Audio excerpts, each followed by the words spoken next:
마태복음 19장. 예수께서 이 말씀들을 끝마친 후에 갈릴리를 떠나 요단강 건너편 유대 지방으로 가셨습니다.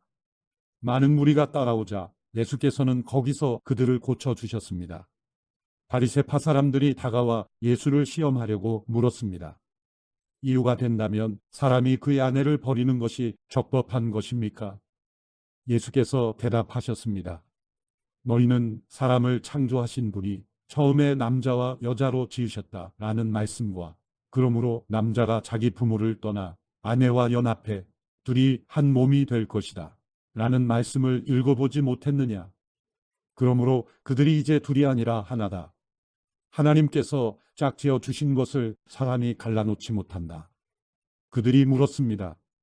그러면 모세는 왜 남자에게 이혼 증서를 주고 아내와 헤어지라고 명령했습니까? 예수께서 대답하셨습니다. 모세가 이혼을 허락한 것은 너희 마음이 완악하기 때문이다. 그러나 원래는 그렇지 않았다. 내가 너희에게 말한다. 누구든지 음행한 경우를 제외하고 아내와 이혼하고 다른 여자와 결혼하는 사람은 간음하는 것이다. 제자들이 예수께 말했습니다. 만일 남편과 아내의 관계가 그런 것이라면 차라리 결혼하지 않는 게 좋겠습니다. 예수께서 대답하셨습니다. 모든 사람이 이 말을 받아들일 수는 없다. 오로지 하나님께서 허락하신 사람들만 받아들인다. 모태에서부터 고자로 태어난 사람도 있고 다른 사람이 고자로 만들어서 고자가 된 사람도 있고 또 하늘나라를 위해 스스로 고자가 된 사람도 있다. 이 말을 받아들일 수 있는 사람은 받아들이라. 그때 사람들이 예수께 어린아이들을 데리고 와서 예수께서 손을 얹어 기도해 주시기를 원했습니다. 그러자 제자들이 그들을 꾸짖었습니다. 예수께서 말씀하셨습니다. 어린아이들을 내게 오게 하라. 그들을 막지 말라. 하늘나라는 이런 어린아이 같은 사람들의 것이다. 예수께서 그들에게 손을 얹어 기도해 주시고 그곳을 떠나셨습니다. 한 사람이 예수께 와서 물었습니다. 선생님, 제가 영생을 얻으려면 어떤 선한 일을 해야 합니까? 예수께서 대답하셨습니다. 왜 너는 선한 일을 내게 묻느냐? 선하신 분은 오직 한 분이시다. 내가 생명에 들어가려면 계명들을 지켜라. 그 사람이 예수께 물었습니다. 어떤 계명을 말씀하십니까? 예수께서 대답하셨습니다. 살인하지 말라, 간음하지 말라, 도둑질하지 말라, 거짓 증언하지 말라, 내 부모를 공경하라, 내 이웃을 내 몸과 같이 사랑하라. 그 청년이 말했습니다. 이 모든 것을 제가 지켰습니다. 제가 아직 무엇이 부족합니까? 예수께서 대답하셨습니다. 만일 내가 완전해지고자 한다면 가서 내 재산을 팔아 그 돈을 가난한 사람에게 주어라. 그러면 내가 하늘에서 보물을 얻을 것이다. 그리고 와서 나를 따라라. 그러나 그 청년은 이 말을 듣고 슬픔에 잠겨 돌아갔습니다.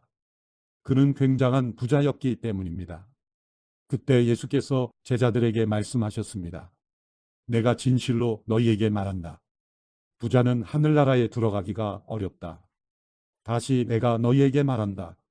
낙타가 바늘귀로 들어가는 것이 부자가 하늘나라에 들어가는 것보다 쉽다. 제자들은 이 말씀을 듣고 매우 놀라 물었습니다. 그러면 도대체 누가 구원을 얻겠습니까? 예수께서 그들을 바라보시며 말씀하셨습니다. 사람에게는 불가능한 일이다. 그러나 하나님께는 모든 것이 가능하다. 베드로가 대답했습니다. 보십시오. 우리는 모든 것을 버리고 선생님을 따랐습니다. 그렇다면 우리는 무엇을 얻겠습니까? 예수께서 그들에게 말씀하셨습니다. 내가 진실로 너희에게 말한다. 새 세상에서 인자가 자기의 영광스러운 보좌에 앉게 되면 나를 따르는 너희도 12 보좌에 앉아 이스라엘의 12지파를 심판할 것이다. 또한 내 이름을 위해 집이나 형제나 부모나 자녀나 논밭을 버린 사람은 누구나 100배나 받을 것이며 또 영생을 물려받게 될 것이다. 그러나 먼저 된 사람이 나중되고 나중된 사람이 먼저 되는 일이 많을 것이다. 마태복음 20장. 하늘나라는 자기 포도원에서 일할 일꾼을 고용하려고 이른 아침에 집을 나선 어떤 포도원 주인과 같다. 그 주인은 하루 품삯으로 1데나리온을 주기로 하고 일꾼들을 포도원으로 보냈다. 오전 9시쯤 돼 그가 나가보니 시장에 빈둥거리는 사람들이 있었다. 그는 그들에게 너희도 내 포도원에 가서 일하라. 적당한 품삯을 주겠다. 라고 했다. 그래서 그들도 포도원으로 들어갔다. 그 사람은 12시와 오후 3시쯤에도 다시 나가 또 그렇게 했다. 그리고 오후 5시쯤 다시 나가보니 아직도 빈둥거리며 서 있는 사람들이 있었다. 그는 왜 하루 종일 하는 일 없이 여기서 빈둥거리고 있느냐 하고 물었다. 그들은 아무도 일자리를 주지 않습니다라고 대답했다. 주인이 그들에게 말했다. 너희도 내 포도원에 와서 일하라.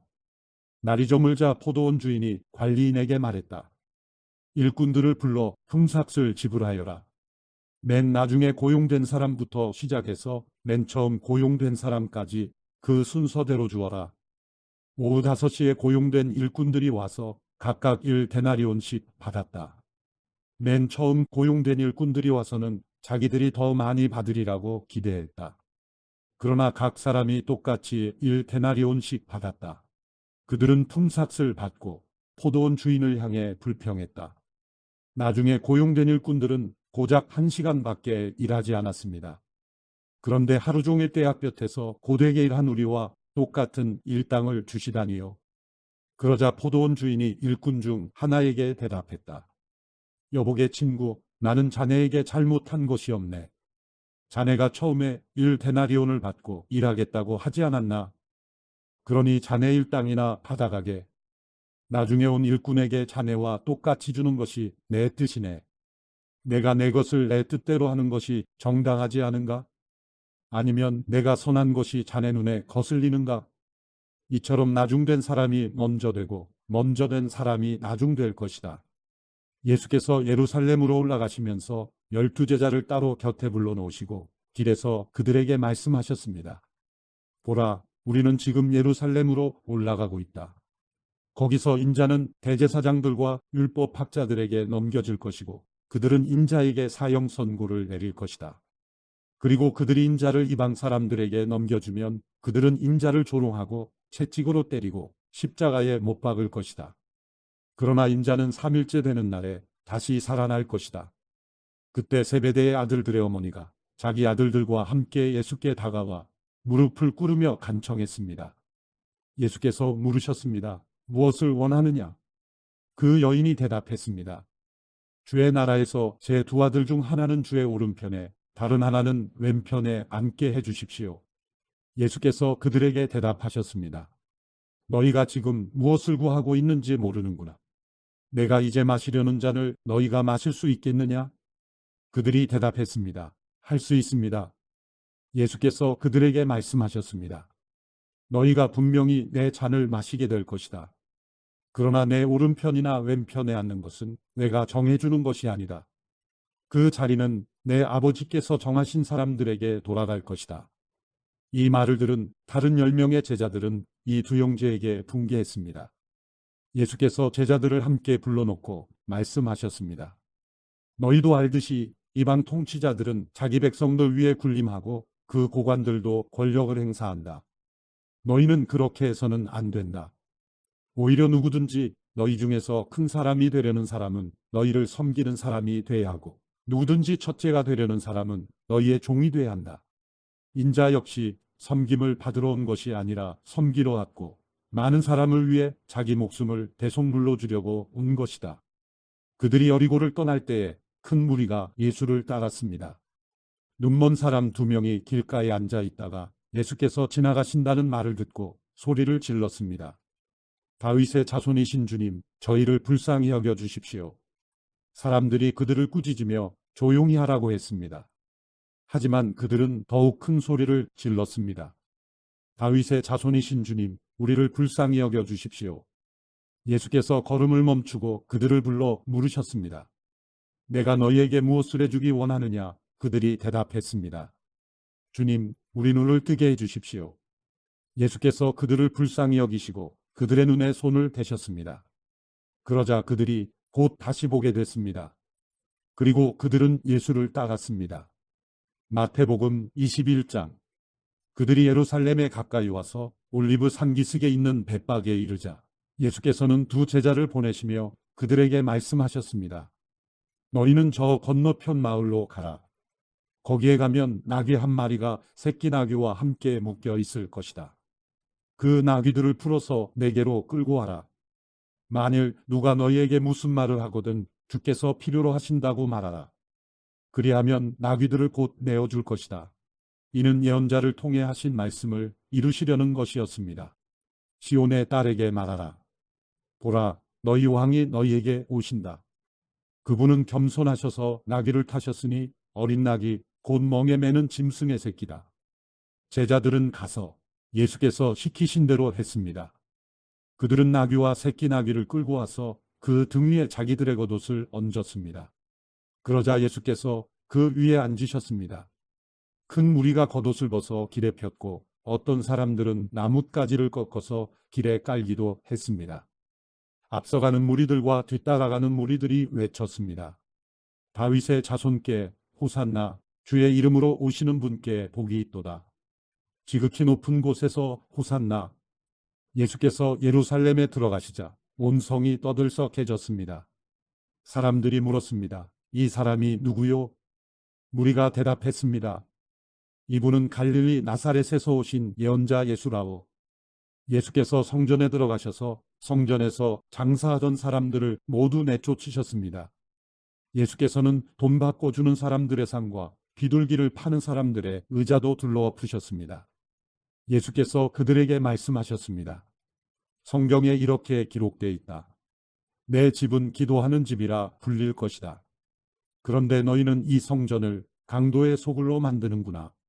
성전에서 눈먼 사람들과 다리를 저는 사람들이 예수께로 나오자 예수께서는 그들을 고쳐주셨습니다. 그러나 대제사장들과 율법학자들은 예수께서 행하신 놀라운 일들과 어린아이들이 성전에서 다윗의 자손께 호산나 하고 외치는 것을 보고 화가 났습니다. 그들이 예수께 물었습니다. 이 어린아이들이 무슨 말을 하는지 들립니까? 예수께서 대답하셨습니다. 물론이다. 너희는 주께서 어린아이들과 젖먹이들의 입에서 찬양이 나오게 하셨다 하신 말씀을 읽어보지 못했느냐? 그리고 예수께서 그들을 떠나 성 밖 베다니에 가서 그날 밤을 지내셨습니다. 이른 아침 성으로 돌아오는 길에 예수께서는 시장하셨습니다. 예수께서 길가에 있는 무화과 나무 한 그루를 보고 가까이 가셨습니다. 그러나 잎사귀 밖에는 아무것도 없으므로 그 나무에게 말씀하셨습니다. 다시는 내가 열매를 맺지 못할 것이다. 그러자 즉시 나무가 말라버렸습니다. 제자들은 이것을 보고 놀라 물었습니다. 어떻게 무화과 나무가 이렇게 당장 말라버렸습니까? 예수께서 대답하셨습니다. 내가 진실로 너희에게 말한다. 너희가 믿고 의심하지 않으면 이 무화과 나무의 한 일을 너희도 할 수 있을 뿐 아니라 이 산에게 들려서 바다에 빠져라 하고 말해도 그대로 이루어질 것이다. 너희가 기도할 때 무엇이든지 믿고 구하는 것은 다 받을 것이다. 예수께서 성전에 들어가서 가르치고 있을 때 대제사장들과 백성의 장로들이 예수께 와서 물었습니다. 당신이 무슨 권세로 이런 일을 하는 것이요? 누가 이런 권세를 주었소? 예수께서 대답하셨습니다. 나도 한 가지 물어보겠다. 너희가 대답하면 내가 무슨 권세로 이런 일을 하는지 말해주겠다. 요한의 세례가 어디서 왔느냐? 하늘로부터냐? 아니면 사람으로부터냐? 그들은 이것을 두고 서로 의논하며 말했습니다. 우리가 하늘로부터 왔다고 하면 저 사람이 그러면 왜 요한을 믿지 않았느냐고 할 테고, 그렇다고 사람으로부터 왔다고 하면 사람들이 요한을 예언자로 믿고 있으니 두려울 따름이다. 그래서 그들은 예수께 잘 모르겠다라고 대답했습니다. 그러자 예수께서 말씀하셨습니다. 그렇다면 나도 무슨 권세로 이런 일을 하는지 너희에게 말하지 않겠다. 너희는 어떻게 생각하느냐? 어떤 사람에게 두 아들이 있었다. 그 사람이 맏아들에게 가서 얘야 오늘 포도원에 가서 일하여라 하고 말했다. 맏아들은 싫습니다라고 대답했지만 그 뒤에 그는 뉘우치고 일하러 갔다.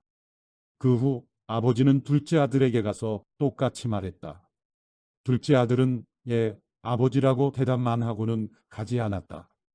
두 아들 가운데 누가 아버지의 뜻을 행했느냐? 그들이 대답했습니다. 맏아들입니다. 예수께서 그들에게 말씀하셨습니다. 내가 진실로 너희에게 말한다. 세리들과 창녀들이 너희보다 먼저 하나님 나라에 들어갈 것이다.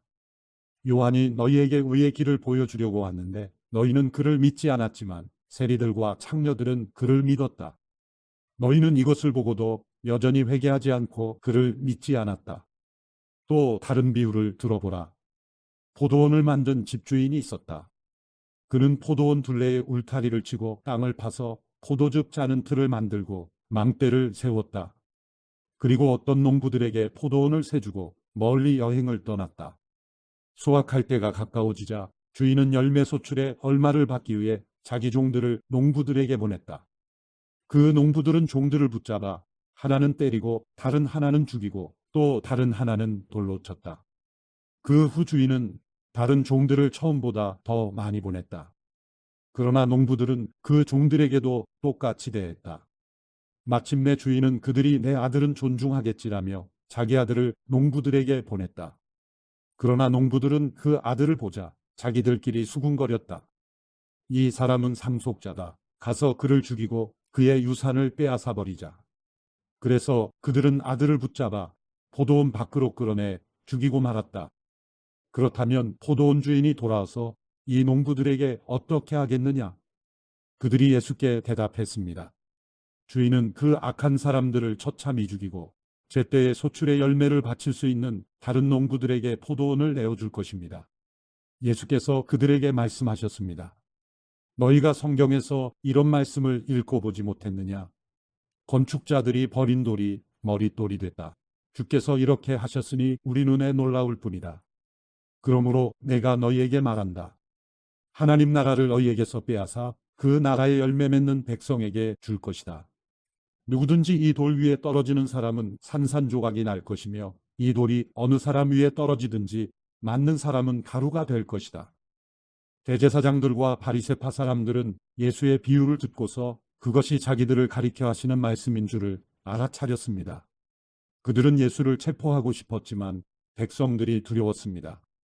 사람들이 예수를 예언자로 여기고 있었기 때문입니다. 마태복음 22장. 예수께서 다시 비유를 들어 그들에게 말씀하셨습니다. 하늘나라는 자기 아들을 위해 결혼잔치를 베푸는 왕과 같다.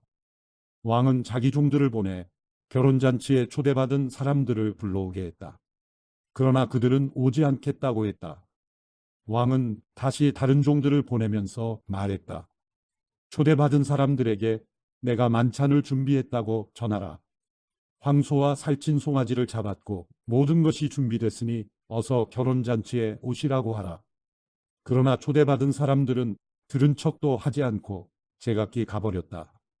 어떤 사람은 자기 밭으로 가고 어떤 사람은 장사하러 가버렸다. 그리고 또 다른 사람들은 그 종들을 붙잡아 모욕하고 죽이기까지 했다. 격분한 왕은 자기 군대를 보내 그 살인자들을 죽이고 그들의 도시를 불태워버렸다. 그리고 왕은 자기 종들에게 말했다.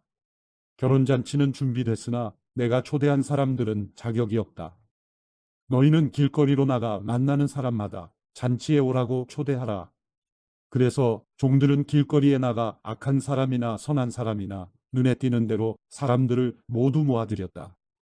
그렇게 해서 결혼잔치 자리는 손님으로 가득 차게 됐다. 그런데 왕이 손님들을 보려고 들어왔다가 거기 어떤 사람이 예복을 입고 있지 않는 것을 보고 물었다. 이복의 친구, 그대는 어떻게 결혼예복도 입지 않고 여기에 들어온 거요? 그는 아무 대답도 할 수 없었다. 그러자 왕이 종들에게 말했다. 이 사람의 손과 발을 묶어 바깥 어두운 곳으로 내쫓으라. 거기서 슬피 울며 이를 갈 것이다. 이와 같이 초대받은 사람은 많지만 선택받은 사람은 적다. 이에 바리새파 사람들이 나가 어떻게 하면 예수의 말을 트집잡아 함정에 빠뜨릴까 궁리했습니다. 그들은 자기 제자들과 헤롯 당원들을 예수께 보내 물었습니다. 선생님, 우리는 선생님이 진실한 분이시며 진리에 따라 하나님의 도를 가르치신다고 알고 있습니다.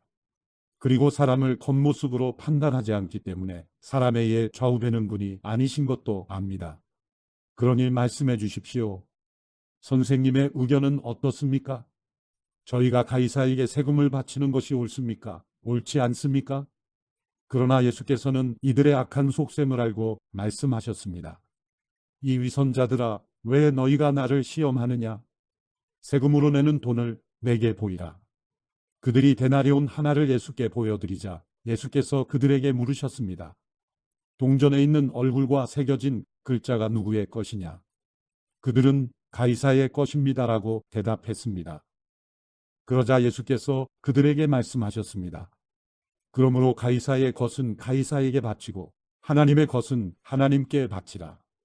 그들은 예수의 말씀을 듣고 경탄했습니다. 그리고 예수를 남겨둔 채 떠나갔습니다. 같은 날 부활이 없다고 하는 사두개파 사람들이 예수께 와서 질문했습니다. 선생님, 모세는 남자가 자식 없이 죽게 되면 그 동생이 형수와 결혼해서 형을 위해 자식을 낳아주어야 한다고 말했습니다. 그런데 우리 가운데 7형제가 있었습니다.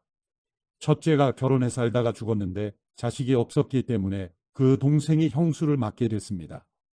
그런데 둘째에게도 셋째에게도 계속해서 7째에 이르기까지 똑같은 일이 일어났습니다. 그리고 마침내 그 여자도 죽었습니다.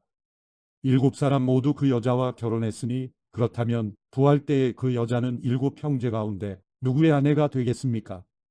예수께서 대답하셨습니다. 너희가 성경이나 하나님의 능력을 모르기 때문에 잘못 생각하고 있구나. 부활 때는 사람들이 시집도 장가도 가지 않는다. 그들은 하늘에 있는 천사들처럼 될 것이다. 그러나 죽은 사람의 부활에 대해 말하자면 하나님께서 너희에게 하신 말씀을 읽어보지 못했느냐?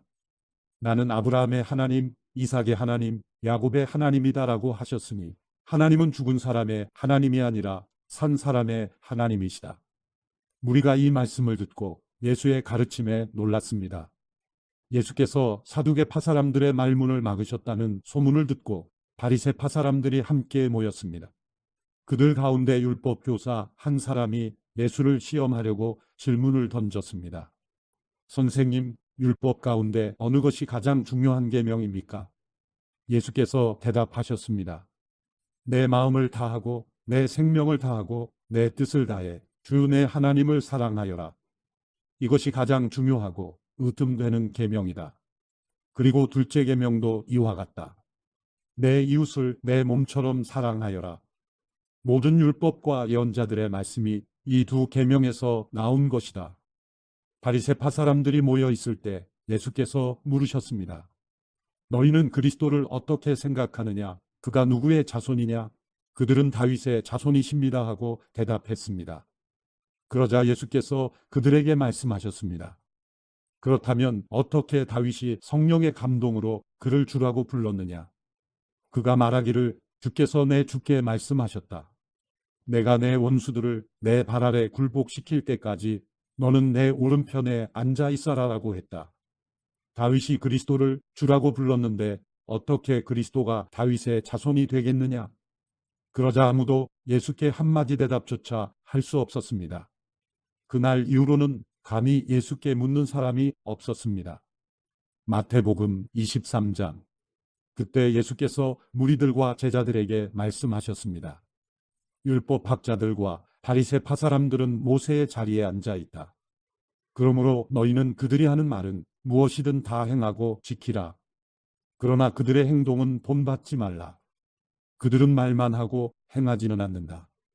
그들은 지기 힘든 무거운 짐을 묶어 사람들의 어깨에 지우고는 정작 자신은 그 짐을 옮기는데 손가락 하나 움직이려 하지 않는구나.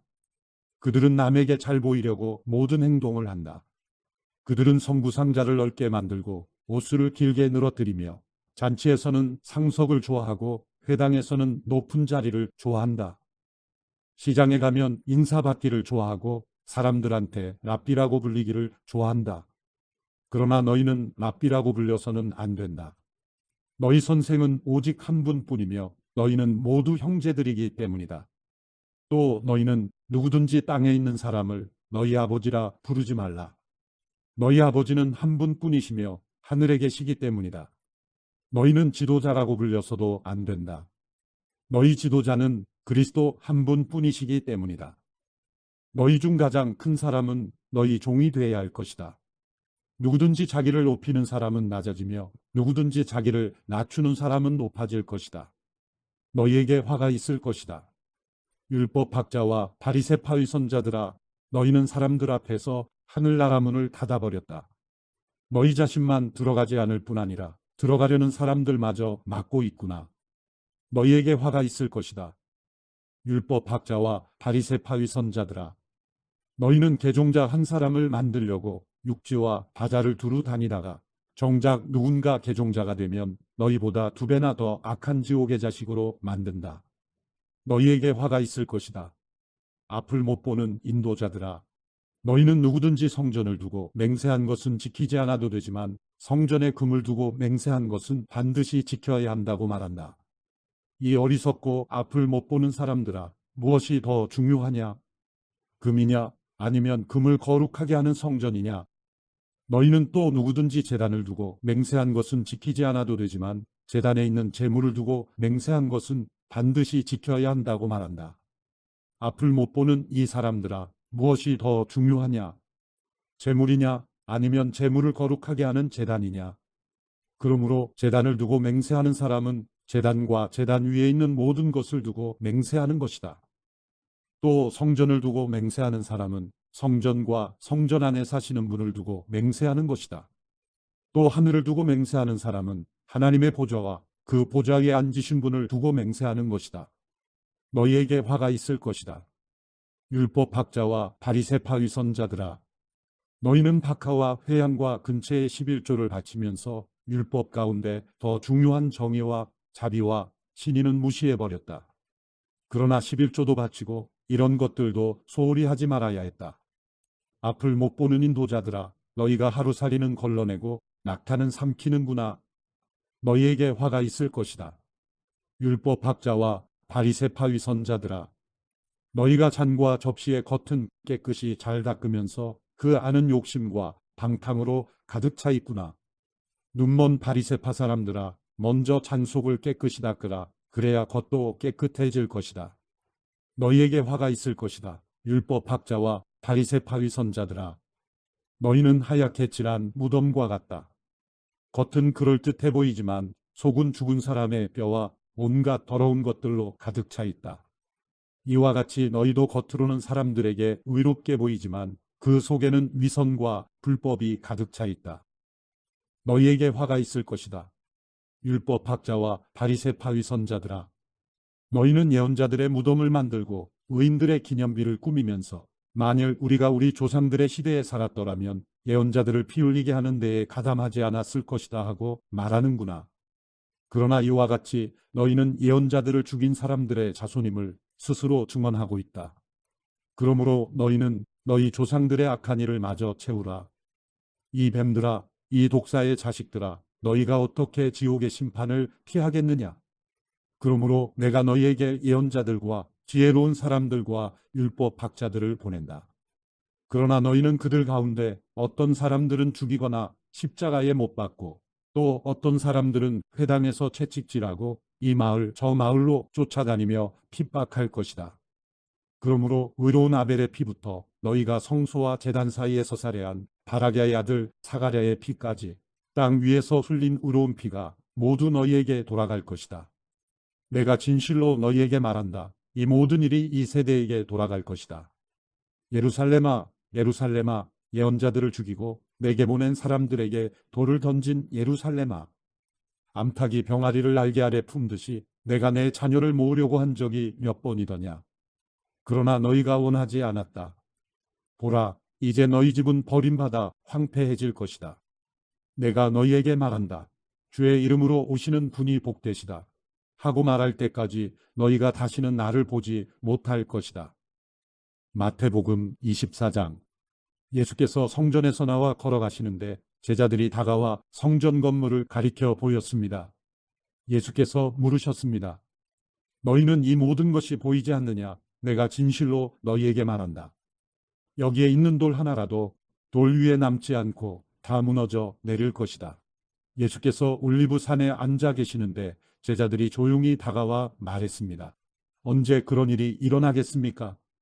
선생님께서 다시 오시는 때와 세상 끝날에 어떤 징조가 있겠습니까? 우리에게 말씀해 주십시오. 예수께서 대답하셨습니다. 어느 누구에게도 현혹되지 않도록 조심하라. 많은 사람들이 내 이름으로 와서 내가 그리스도다 하고 주장하면서 많은 사람들을 현혹할 것이다. 너희가 전쟁의 소식과 소문을 듣게 될 것이다. 그러나 결코 놀라지 말라. 이런 일이 반드시 일어나야 하겠지만 아직 끝이 온 것은 아니다. 민족과 민족이 서로 대항해 일어나고 나라와 나라가 서로 대항해 일어날 것이다. 곳곳에서 기근과 지진이 생길 것이다. 이 모든 일은 진통의 시작일 뿐이다. 그런 후에 사람들이 너희를 핍박당하도록 넘겨주고 너희를 죽일 것이며 모든 민족이 나로 인해 너희를 미워할 것이다. 그때 많은 사람들이 시험을 당하고 서로 넘겨주며 미워할 것이다. 또 가짜 연자들이 많이 나타나 많은 사람들을 현혹하겠고 불법이 더욱 많아져 많은 사람들의 사랑이 식어갈 것이다. 그러나 끝까지 굳게 서 있는 사람은 구원을 얻을 것이다. 그리고 이 하늘나라 복음이 온 세상에 전파돼 모든 민족들에게 증언될 것이다. 그때서야 끝이 올 것이다. 예언자 다니엘을 통해 예언된 멸망에 가증한 상징물이 거룩한 곳에 서 있는 것을 보면 읽는 사람들은 깨달으라. 유대 땅에 있는 사람은 산으로 도망치라. 지붕 위에 있는 사람은 집안 물건을 가지러 내려가지 말라. 들에 있는 사람은 헛옷을 가지러 돌아가지 말라. 그날에는 임신한 여인들이나 젖먹이를 둔 여인들에게 화가 있다. 너희가 도망하는 일이 겨울이나 안식일에 일어나지 않도록 기도하라. 그때가 되면 큰 환란이 있을 것이다. 그런 환란은 세상이 시작된 이후 지금까지 없었고 앞으로도 없을 것이다. 그날들을 줄여주시지 않았더라면 아무도 구원받지 못할 것이다. 그러나 택하신 사람들을 위해 하나님께서 그날들을 줄여주실 것이다. 그때 누군가 너희에게 보라, 그리스도가 여기 있다, 또 그가 저기 있다라고 해도 믿지 말라. 가짜 그리스도들과 가짜 연자들이 나타나 놀라운 표적과 기사를 보이면서 가능한 한 선택받은 사람들까지도 현혹할 것이다. 보라, 그때가 오기 전에 내가 미리 너희에게 일러두었다. 그러므로 누가 너희에게 그리스도께서 저기 광야에 계시다라고 해도 나가지 말고 또 그리스도께서 여기 골방에 계시다라고 해도 믿지 말라. 번개가 동쪽에서 치면 서쪽까지 번쩍이듯이 인자가 오는 것도 그럴 것이다. 시체가 있는 곳에는 독수리들이 모여드는 법이다. 그 환난의 날들이 끝나자마자 해가 어두워지고 달이 빛을 내지 않을 것이며 별들이 하늘에서 떨어지고 하늘의 세력들이 흔들릴 것이다. 그때 인자의 표적이 하늘에 나타날 것이고 세상의 모든 민족이 통곡할 것이다. 그들은 인자가 능력과 큰 영광 가운데 하늘의 구름을 타고 오는 것을 보게 될 것이다. 그리고 인자가 큰 나팔 소리와 함께 자기 천사들을 보낼 것이며 그들은 하늘 이 끝에서 저 끝까지 사방에서 그가 선택한 사람들을 모을 것이다. 무화과 나무로부터 교훈을 배우라. 그 가지가 연해지고 잎이 돋으면 여름이 가까이 왔음을 알게 된다. 이와 같이 이런 모든 일을 보면 그때가 바로 인자가 문 앞에 가까이 왔음을 알게 될 것이다. 내가 진실로 너희에게 말한다. 이 세대가 지나가기 전에 이 모든 일이 일어날 것이다. 하늘과 땅은 없어질지라도 내가 한 말은 결코 없어지지 않을 것이다. 그 날짜와 그 시각은 아무도 모른다. 하늘의 천사들도 모르고 아들도 모른다. 오직 아버지만 아신다. 노아의 때에 그러했던 것처럼 인자가 오는 것도 그러할 것이다. 홍수가 나기 전 사람들은 노아가 방주에 들어가던 그날까지도 먹고 마시고 장가가고 시집가고 하다가 홍수가 나서 그들을 모두 쓸어갈 때까지 무슨 일이 일어나고 있는지 전혀 알지 못했다. 인자가 올 때도 그와 같을 것이다. 두 사람이 들에 있다가 한 명은 취해질 것이고 다른 한 명은 남겨질 것이며 두 여자가 맷돌을 갈다가 한 명은 취해질 것이고 다른 한 명은 남겨질 것이다. 그러므로 너희는 깨어 있으라. 너희 주께서 어느 날에 오실지 알 수 없기 때문이다. 그리고 이것을 명심하라. 만약 한밤에 도둑이 며칠에 올 줄 알았다면 집주인은 깨어 있다가 도둑이 들어오지 못하게 했을 것이다. 그러므로 너희도 준비하고 있어야 한다. 생각지도 않은 시간에 인자가 올 것이기 때문이다. 누가 신실하고 지혜로운 종이겠느냐? 주인이 그의 집 사람들을 맡기고 제때에 양식을 나누어 줄 사람은 누구겠느냐? 주인이 돌아와서 볼 때 주인이 시킨 대로 일을 하고 있는 그 종은 복이 있을 것이다. 내가 진실로 너희에게 말한다. 주인은 그 종에게 자기 모든 재산을 맡길 것이다. 그러나 그 종이 악한 마음을 품고 생각하기를 내 주인은 아직 멀리 있다고 하며 함께 일하는 다른 종들을 때리고 술 좋아하는 친구들과 어울려 먹고 마신다면 종이 미처 생각지도 못한 날에 그리고 알지도 못한 시각에 그 종의 주인이 돌아와 그 종을 처벌하고 위선자들과 함께 가두리니 그들은 거기서 슬피 울며 이를 갈 것이다. 마태복음 25장. 그때 하늘나라는 등불을 들고 신랑을 맞이하러 나간 10명의 처녀와 같을 것이다. 그 가운데 5명은 어리석었고 5명은 슬기로웠다. 어리석은 처녀들은 등불은 가져왔지만 기름은 챙기지 않았다.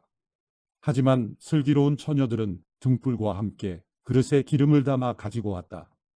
신랑이 늦도록 오지 않자 처녀들은 모두 졸다가 잠이 들어버렸다. 한밤중에 갑자기 신랑이 온다. 어서 나와서 신랑을 맞으라 하는 소리가 들렸다. 그러자 처녀들은 모두 일어나 자기 등불을 준비했다. 어리석은 처녀들은 슬기로운 처녀들에게 우리 등불이 꺼져가는데 기름을 좀 나눠다오 하고 부탁했다. 슬기로운 처녀들은 안 된다. 너희와 우리가 같이 쓰기에는 기름이 부족할지도 모른다. 기름 장수에게 가서 너희가 쓸 기름을 좀 사라 하고 대답했다. 그러나 그들이 기름을 사러 간 사이에 신랑이 도착했다. 준비하고 있던 처녀들은 신랑과 함께 결혼잔치에 들어갔고 문은 닫혀버렸다. 어리석은 처녀들은 나중에 돌아와 애원했다. 주여, 주여, 우리가 들어가게 문을 열어주십시오. 그러나 신랑은 대답했다. 내가 진실로 너희에게 말한다. 나는 너희를 알지 못한다. 그러므로 너희도 깨어있으라. 그 날짜와 그 시각을 알지 못하기 때문이다. 또한 하늘나라는 어떤 사람이 자기 종들을 불러 재산을 맡기고 여행을 떠나려는 것과 같다. 그는 종들의 능력에 따라 각각 5달란트, 2달란트, 1달란트를 주고는 여행을 떠났다. 5달란트 받은 종은 곧장 가서 그 돈으로 장사해 5달란트를 더 벌었다. 마찬가지로 2달란트 받은 종도 2달란트를 더 벌었다. 그러나 1달란트 받은 종은 가서 땅에 구덩이를 파고 주인의 돈을 감춰두었다. 시간이 흘러 그 종들의 주인이 집으로 돌아와 종들과 결산하게 됐다. 5달란트 받은 종이 주인에게 5달란트를 더 가져와 말했다. 주인님, 주인님은 제게 5달란트를 맡기셨습니다. 자, 보십시오. 제가 5달란트를 더 벌었습니다. 그러자 그의 주인이 대답했다. 잘했다. 착하고 신실한 종아. 내가 작은 일에 충성했으니 이제 더 많은 일을 맡기겠다. 와서 내 주인의 기쁨을 함께 나누자. 2달란트 받은 종도 와서 말했다. 주인님, 주인님은 제게 2달란트를 맡기셨습니다. 자, 보십시오. 제가 2달란트를 더 벌었습니다. 그의 주인이 대답했다. 잘했다. 착하고 신실한 종아. 내가 작은 일에 충성했으니 이제 더 많은 일을 맡기겠다. 와서 내 주인의 기쁨을 함께 나누자. 그때 1달란트 받은 종이 와서 말했다. 주인님, 저는 주인님이 굳은 분이라 심지 않은 데서 거두시고 씨 뿌리지 않은 곳에서도 곡식을 모으시는 것을 압니다. 그래서 저는 두려운 나머지 나가서 주인님의 돈을 땅에 감춰두었습니다. 보십시오. 여기 주인님의 것이 있습니다. 주인이 대답했다. 이 악하고 게으른 종아, 내가 심지 않은 데서 거두고 씨 뿌리지 않은 곳에서 곡식을 모으는 줄 알았느냐? 그렇다면 너는 내 돈을 돈놀이하는 사람에게라도 맡겨서야 하지 않느냐? 그랬다면 내가 돌아와서 그 돈에다 이자라도 받았을 것이다. 저 종에게서 1달란트를 빼앗아 10달란트 가진 종에게 주어라. 누구든지 있는 사람은 더 많이 받아 풍성해질 것이며 없는 사람은 있는 것마저 모두 빼앗길 것이다. 이 쓸모없는 종을 바깥 어둠 속으로 내쫓아라. 거기서 슬피 울며 이를 갈게 될 것이다. 인자가 그의 영광 가운데 모든 천사들과 함께 올 때 그의 영광의 보좌 위에 앉을 것이다. 모든 민족들이 그 앞에 모이게 되고 목자가 염소 중에서 양을 가려내듯이 인자는 그들을 둘로 갈라 양들은 자기 오른쪽에 염소들은 그 왼쪽에 둘 것이다. 그때 그 왕이 오른쪽에 있는 사람들에게 말할 것이다. 이리 와서 세상의 창조 때부터 너희를 위해 마련해 두신 나라를 상속하라. 너희는 내가 배고플 때 먹을 것을 주었고 내가 목마를 때 마실 것을 주었으며 내가 나그네 됐을 때 나를 맞아들였다. 내가 헐벗었을 때 옷을 입혀 주었고 내가 병들었을 때 돌봐주었으며 내가 감옥에 갇혔을 때 나를 찾아주었다. 그때 의인들이 대답할 것이다. 주여, 언제 주께서 배고프신 것을 보고 우리가 먹을 것을 드렸으며 언제 주께서 목마르신 것을 보고 우리가 마실 것을 드렸습니까? 언제 주께서 나그네 되신 것을 보고 우리가 맞아드렸으며 언제 주께서 헐벗으신 것을 보고 우리가 입을 것을 드렸습니까? 언제 주께서 병드시거나 감옥에 갇히신 것을 보고 우리가 찾아갔습니까? 왕이 대답할 것이다. 내가 진실로 너희에게 말한다. 무엇이든 너희가 여기 있는 내 형제들 중 가장 보잘것없는 사람에게 한 것이 곧 내게 한 것이다. 그러고 나서 왕은 왼쪽에 있는 사람들에게 말할 것이다. 이 저주받은 사람들아, 내게서 떠나 마귀와 그의 부하들을 위해 마련된 영원한 불 속으로 들어가라. 너희는 내가 배고플 때 먹을 것을 주지 않았고 내가 목마를 때 마실 것을 주지 않았다. 내가 나그네 됐을 때 너희는 나를 맞아들이지 않았고 내가 헐벗었을 때 입을 것을 주지 않았다. 내가 병들고 감옥에 갇혔을 때 너희는 나를 보살펴 주지 않았다. 그들 역시 대답할 것이다. 주여, 우리가 언제 주께서 배고프시거나 목마르시거나 나그네 되시거나 헐벗으시거나 병드시거나 감옥에 갇히신 것을 보고 돌보지 않았다는 말씀입니까? 왕이 대답할 것이다. 내가 진실로 너희에게 말한다. 무엇이든 너희가 여기 있는 사람들 중 가장 보잘것없는 사람에게 하지 않은 것이 곧 내게 하지 않은 것이다. 그러므로 그들은 영원한 벌에, 의인들은 영원한 생명에 들어갈 것이다. 마태복음 26장. 예수께서 이 모든 말씀들을 끝마친 후에 제자들에게 말씀하셨습니다. 너희도 알다시피 이틀만 있으면 유월절이다. 그때 인자는 넘겨져 십자가에 못 박힐 것이다. 그 무렵 대제사장들과 백성의 장로들은 가야바라는 대제사장의 관저에 모여 교묘하게 예수를 체포해 죽일 음모를 꾸미고 있었습니다. 그러나 그들은 백성들이 소동을 일으킬지도 모르니 명절 기간에는 하지 맙시다라고 말했습니다. 예수께서 베다니에 있는 나병 환자 시몬의 집에 계실 때였습니다. 한 여인이 값진 향유가 가득 든 옥합을 들고 와 식탁에 기대어 음식을 잡수시는 예수의 머리에 향유를 부었습니다. 제자들은 이것을 보고 분개하며 물었습니다. 왜 향유를 저렇게 낭비하는가? 이 향유를 비싼 값에 팔아 그 돈으로 가난한 사람들을 도울 수 있었을 텐데. 이것을 아신 예수께서 말씀하셨습니다. 왜 이 여인을 괴롭히느냐? 이 여인은 내게 좋은 일을 했다. 가난한 사람들은 항상 너희와 함께 있겠지만 나는 항상 너희 곁에 있는 것이 아니다. 이 여인이 내 몸에 향유를 부은 것은 내 장례를 준비하기 위한 것이다. 내가 진실로 너희에게 말한다. 온 세상 어디든지 복음이 전파되는 곳마다 이 여인이 한 일도 전해져서 사람들이 이 여인을 기억하게 될 것이다. 그때 12제자 중 하나인 가룟 사람 유다가 대제사장들에게 가서 물었습니다. 예수를 당신들에게 넘겨주면 내게 얼마나 주겠소? 그들은 유다에게 은돈 30을 쳐주었습니다. 그때부터 유다는 예수를 넘겨줄 기회를 엿보았습니다. 무교절 첫날에 제자들이 예수께 와서 물었습니다. 선생님께서 잡수실 유월절 음식을 어디에서 준비하면 좋겠습니까? 예수께서 대답하셨습니다. 성 안에 들어가 한 사람에게 가서 우리 선생님께서 말씀하시기를 나의 때가 가까워졌으니 내가 그대의 집에서 제자들과 함께 유월절을 지키겠다 하십니다. 라고 전하라. 그리하여 제자들은 예수께서 지시하신 대로 유월절을 준비했습니다. 저녁이 되자 예수께서 12제자와 함께 식탁에 기대어 앉으셨습니다. 모두들 식사를 하고 있을 때에 예수께서 말씀하셨습니다. 내가 진실로 너희에게 말한다. 너희 중 하나가 나를 배반할 것이다. 제자들은 큰 슬픔에 잠겨 저마다 예수께 물었습니다. 주여, 저는 아니겠지요. 예수께서 대답하셨습니다. 나와 함께 그릇에 손을 넣은 사람이 나를 배반할 것이다. 인자는 자신에 대해 성경에 기록된 대로 가겠지만 인자를 배반하는 그 사람에게는 저주가 있을 것이다. 그는 차라리 태어나지 않는 게 나았을 것이다. 그때 예수를 배반한 유다가 말했습니다. 라삐여, 저는 아니겠지요. 예수께서 대답하셨습니다. 내가 말했다. 그들이 식사를 하고 있을 때 예수께서 빵을 들어 감사기도를 드리신 후 떼어 제자들에게 주면서 말씀하셨습니다. 받아서 먹어라. 이것은 내 몸이다.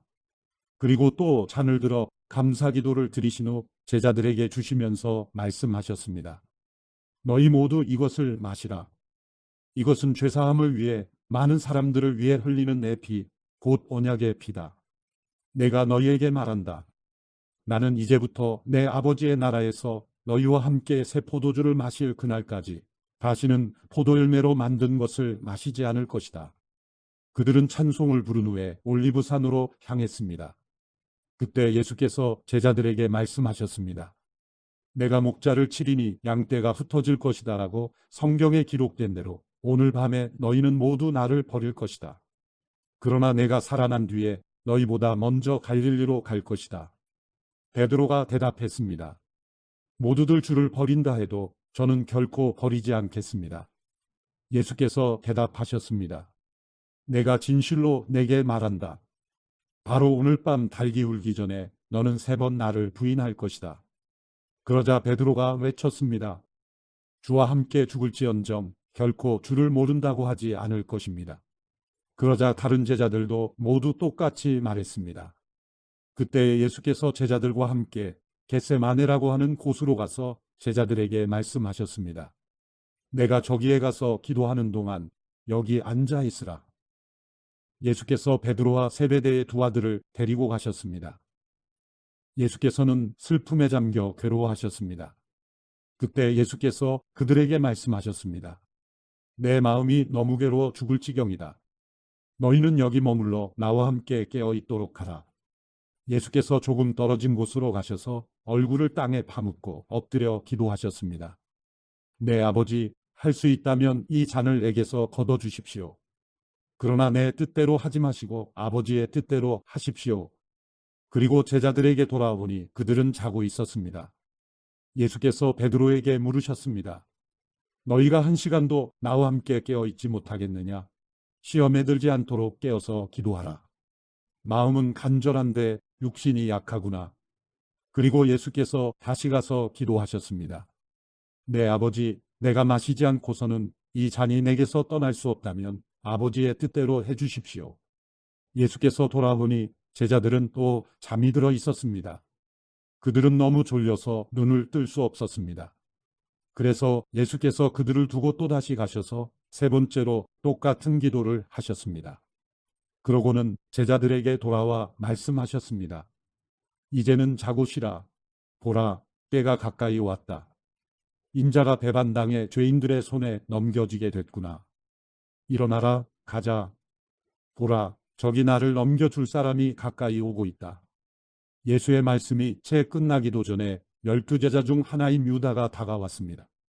유다 곁에는 대제사장들과 백성의 장로들이 보낸 큰 무리가 칼과 몽둥이로 무장하고 있었습니다. 그리고 예수를 넘겨줄 사람이 그들에게 신호를 보내기로 정해두었습니다. 내가 입을 맞추는 사람이 바로 그 사람이니 그를 붙잡으시오.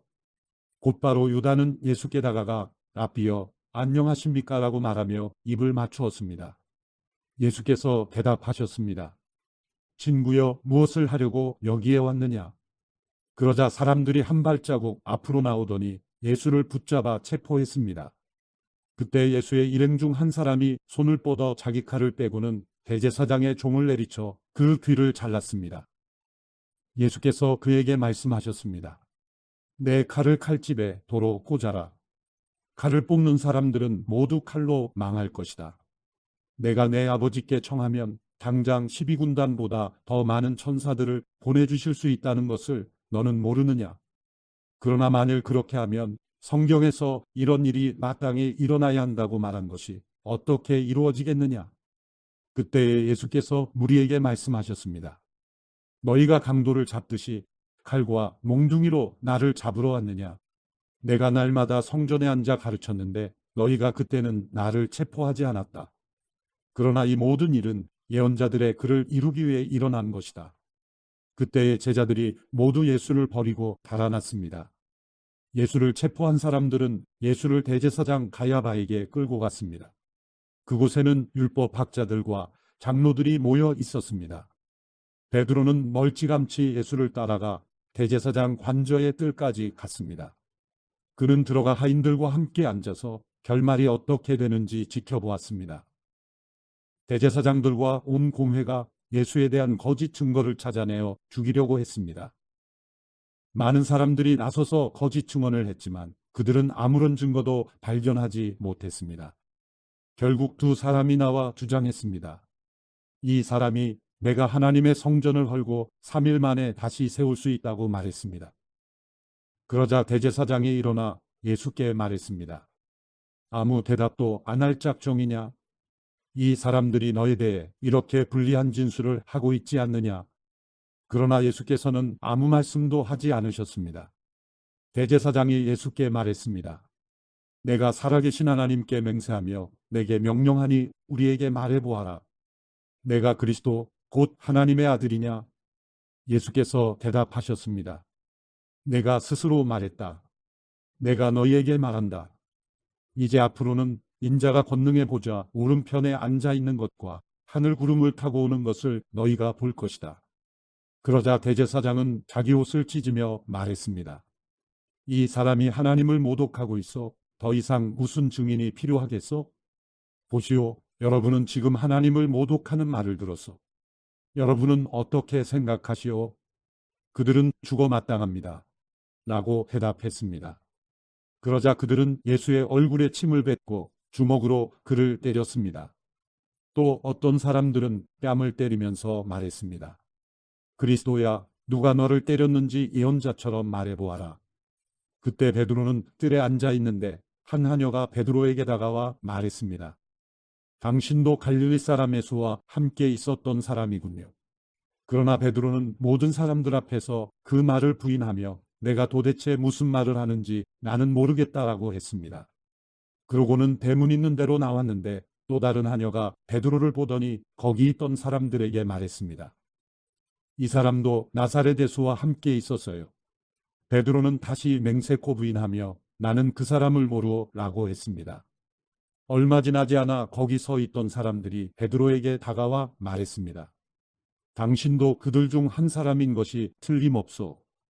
당신의 말씨를 보니 분명하오. 그러자 베드로는 저주하며 나는 그 사람을 모른다라고 맹세했습니다. 바로 그때 달기 울었습니다. 그제야 베드로는 예수께서 달기 울기 전에 내가 3번 나를 모른다고 할 것이다 라고 하신 말씀이 생각났습니다. 그리고 베드로는 밖으로 나가 한없이 눈물을 쏟았습니다. 마태복음 27장. 이튿날 새벽 모든 대제사장들과 백성의 장로들은 예수를 죽이기로 결정했습니다. 그들은 예수를 묶어 끌고 가서 빌라도 총독에게 넘겨주었습니다. 예수를 배반한 유다는 예수께서 유죄 판결을 받으신 것을 보고 뉘우쳐 은돈 30을 대제사장들과 장로들에게 돌려주며 말했습니다. 내가 죄 없는 사람의 피를 팔아넘기는 죄를 지었소. 그러나 그들이 대답했습니다. 그게 우리와 무슨 상관이오? 당신 일이니 당신이 알아서 하시오. 그러자 유다는 그 돈을 성소에 내던지고 뛰쳐나가 목을 매달아 자살했습니다. 대제사장들은 그 은돈들을 주워들고 말했습니다. 이것은 피를 흘려 얻은 돈이니 성전 금고에 넣어두는 것은 옳지 않다. 그래서 그들은 논의 끝에 그 돈으로 토기장이의 밭을 사서 나그네들을 위한 묘지로 삼았습니다.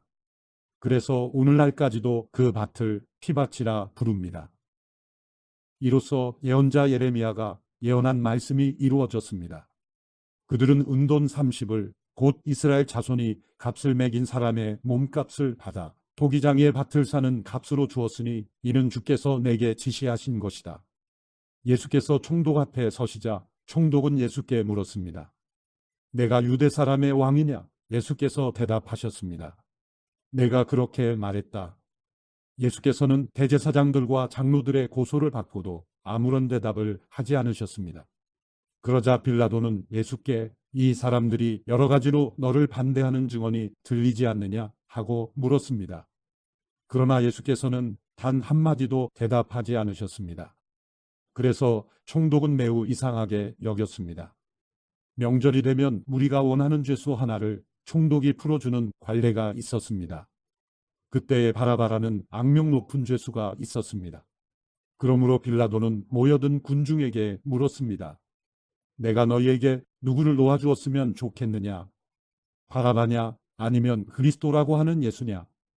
빌라도는 그들이 예수를 시기에 자기에게 넘겨준 사실을 알고 있었습니다. 빌라도가 재판석에 앉아 있을 때 그의 아내가 이런 전가를 보내왔습니다. 당신은 그 의로운 사람에게 상관하지 마세요. 어제 꿈에 제가 그 사람 때문에 몹시 괴로웠어요. 그러나 대제사장들과 장로들은 무리를 선동해 바라바는 풀어주고 예수는 죽이라고 요구하게 했습니다. 총독이 그들에게 말했습니다. 두 사람 가운데 누구를 놓아주기 바라느냐? 무리들은 바라바라고 대답했습니다.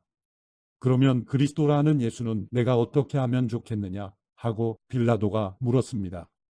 그러자 그들이 모두 대답했습니다. 십자가에 못 박으시오. 빌라도가 물었습니다. 도대체 그가 무슨 악한 일을 했다고 그러느냐? 그러나 그들은 더 큰 소리로 십자가에 못 박으시오 하고 외쳤습니다. 빌라도가 자기로서는 어쩔 방도가 없다는 것과 또 폭동이 일어나려는 것을 보고 물을 가져다가 무리들 앞에서 손을 씻으며 말했습니다. 나는 이 사람의 피에 대해 아무 죄가 없다. 이 일은 너희가 책임을 져야 한다. 그러자 모든 백성들이 일제히 대답했습니다. 그 피에 대한 책임은 우리와 우리 자손들에게 돌리시오. 그러자 빌라도는 바라바는 놓아주고 예수는 채찍질한 뒤 십자가에 못 박도록 넘겨주었습니다.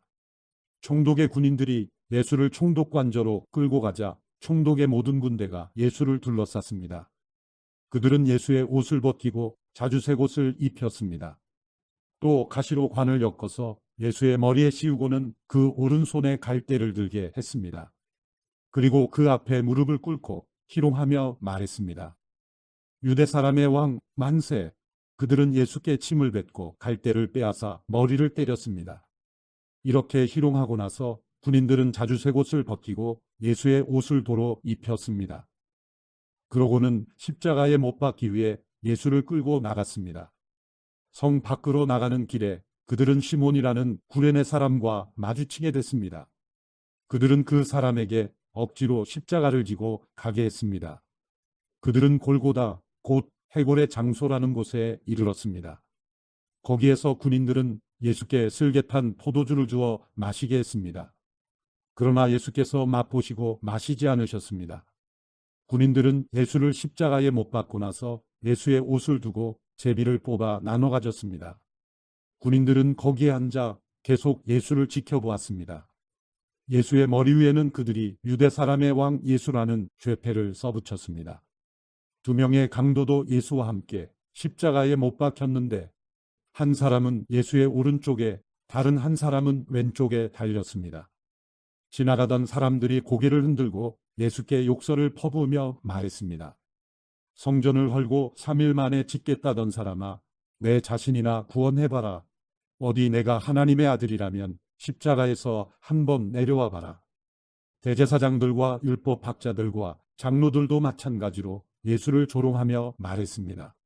남을 구원한다더니 정작 자기 자신을 구원하지 못하는군. 그가 이스라엘의 왕이니 어디 한번 십자가에서 내려와 보라지. 그러면 우리가 그를 믿어주겠다. 그가 하나님을 믿는다고 하니 하나님께서 정말 원하신다면 지금이라도 그를 당장 구원하시겠지. 자기 스스로 나는 하나님의 아들이다라고 말했었다. 예수와 함께 십자가에 못 박힌 강도들도 마찬가지로 예수를 모욕했습니다. 정오부터 오후 3시까지 온 땅이 어둠으로 뒤덮였습니다. 오후 3시쯤 돼 예수께서 큰 소리로 엘리 엘리 라마 사박다니 라고 부르짖으셨습니다. 이것은 내 하나님 어째서 나를 버리셨습니까? 라는 뜻입니다. 거기 서 있던 몇 사람들이 이 소리를 듣고 말했습니다. 이 사람이 엘리야를 부르나 보다. 그들 가운데 한 사람이 달려가 해면을 가져다가 신포도주를 듬뿍 적셔와서는 막대기에 매달아 예수께 마시게 했습니다. 그러나 다른 사람들은 가만두어라, 어디 엘리야가 와서 그를 구해주나 보자 라고 말했습니다. 예수께서 다시 크게 외치신 후 숨을 거두셨습니다. 바로 그때 성전 휘장이 위에서 아래까지 두 쪽으로 찢어졌습니다. 땅이 흔들리며 바위가 갈라졌습니다. 무덤들이 열렸고 잠자던 많은 성도들의 몸이 살아났습니다.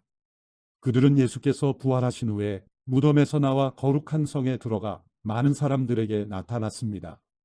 백부장과 그와 함께 예수를 지키고 있던 사람들은 이 지진과 그 모든 사건을 보고 몹시 두려워하며 외쳤습니다.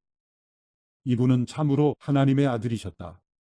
거기에는 갈릴리에서부터 예수를 섬기면서 따라온 많은 여자들이 멀찍이 서서 지켜보고 있었습니다. 그들 가운데는 막달라 마리아와 야고보와 요셉의 어머니 마리아와 세베대의 아들들의 어머니도 있었습니다. 날이 저물자 아리마대 사람 요셉이라는 한 부자가 왔습니다. 그 사람도 예수의 제자였습니다. 요셉이 빌라도에게 가서 예수의 시신을 달라고 청하자 빌라도는 내주라고 명령했습니다. 요셉은 시신을 가져다가 모시천으로 쌌습니다. 그리고 바위를 뚫어서 만들어둔 자기의 새 무덤에 예수의 시신을 모신 다음 큰 돌을 굴려 무덤 입구를 막고 그곳을 떠났습니다. 막달라 마리아와 또 다른 마리아가 그 무덤 맞은편에 앉아 있었습니다. 이튿날 곧 예비일 다음 날이 되자 대제사장들과 바리새파 사람들이 빌라도에게 가서 말했습니다. 총독각하, 저 거짓말쟁이가 살아있을 때 내가 3일 만에 다시 살아날 것이다 라고 말한 것이 기억납니다. 그러니 3일째 되는 날까지는 무덤을 단단히 지키라고 명령해 주십시오. 그렇지 않으면 그의 제자들이 와서 시체를 훔쳐놓고는 백성들에게 그가 죽은 사람 가운데서 살아났다라고 말할지도 모릅니다. 그러면 이번의 마지막 속임수는 처음 것보다 더 나쁜 결과를 가져올 것입니다. 빌라도는 경비병들을 데려가 무덤을 지키게 하라. 너희가 할 수 있는 한 단단히 무덤을 지키라 하고 말했습니다. 그리고 그들은 가서 돌을 봉인하고 경비병들을 세워 무덤을 단단히 지키게 했습니다. 마태복음 28장. 안식일 다음 날, 바로 그 주의 첫날 동틀 무렵에 막달라 마리아와 다른 마리아가 무덤을 보러 갔습니다.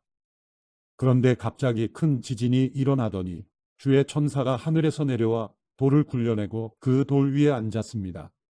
그 천사의 모습은 번개와 같았고 옷은 눈처럼 희었습니다. 경비병들은 그 천사를 보고 두려워 떨면서 마치 죽은 사람들처럼 됐습니다. 그 천사가 여자들에게 말했습니다. 두려워하지 말라. 너희가 십자가에 못 박히신 예수를 찾고 있는 것을 안다. 예수께서는 여기 계시지 않고 말씀하신 대로 살아나셨다. 여기 와서 예수께서 누워 계셨던 자리를 보라.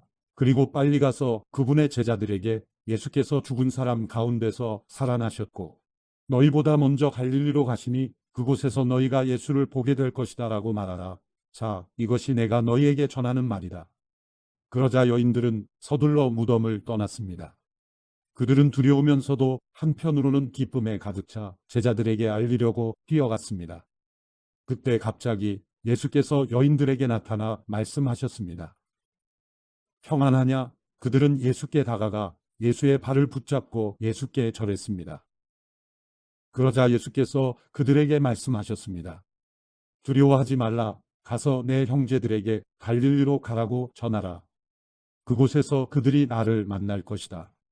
그 여인들이 길을 가는 동안 몇몇 경비병들은 성 안으로 들어가서 대제사장들에게 일어난 일들을 모두 보고했습니다. 그러자 대제사장들은 장로들과 만나 계략을 꾸미고는 군인들에게 많은 돈을 쥐어주며 말했습니다. 예수의 제자들이 밤중에 와서 우리가 잠든 사이에 시체를 훔쳐갔다라고 말하라.